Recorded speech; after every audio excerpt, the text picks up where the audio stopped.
ಜೈನ ಧರ್ಮ ಬೋಧೆ ಐದನೆಯ ಪಾಠ ಸರಸ್ವತಿ ಸ್ತೋತ್ರ. ಸಂಸ್ಮರೀಮಿ ತೋಷ್ಠಮೀಮಿ ನಂ ನಮಾಮಿ ಭಾರತೀಂ तं तनीमि पंपठीमि बंभणीमि केवलां देवराज नागराज मर्त्यराज संस्तुतां श्रीसमन्त भद्रवाद भासुरात्मगोचराम् मातृमानमेय सिद्धि वस्तु गोचरां स्तुवे सप्तभंगी सप्तनीति गम्य तत्व गोचरां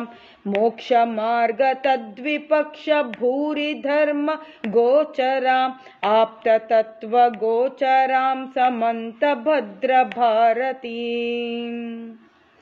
सूरि सूक्ति वंदितामुपेय तत्व भाषिणीं चारुकीर्ति भासुरामुपाय तत्व साधिनीं पूर्वपक्ष खंडन प्रचंड वाग्विलासिनीं संस्तुवे जगद्धितां समन्त भद्र भारतीं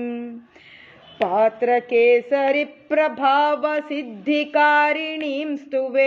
भाष्यकार पोषितामलंकृतां मुनीश्वरै गृद्ध पिंच भाषित प्रकृष्ट मंगलार्थिकां सिद्धि सौख्य साधिनीं समन्त भद्र भारतीं इंद्रभूति भाषित प्रमेय जाल गोचरां वर्धमान देव बोध बुद्ध चिद्विलासिनीं यौग सौगतादि गर्व पर्वताशनीं स्तुवे क्षीरवार्धि सन्निभां समन्त भद्र भारतीं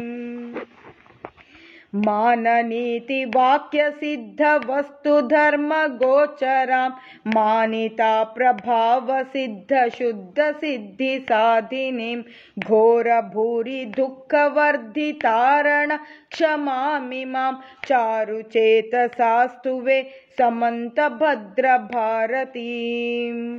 शांत साध्य नाद्यनंत मध्य युक्त माध्यमां शून्य भाव सर्ववेदि तत्ववेदि साधिनीं हेतु हेतुवाद सिद्ध मेय जाल भासुरां मोक्ष सिद्ध ये स्तुवे समन्त भद्र भारतीं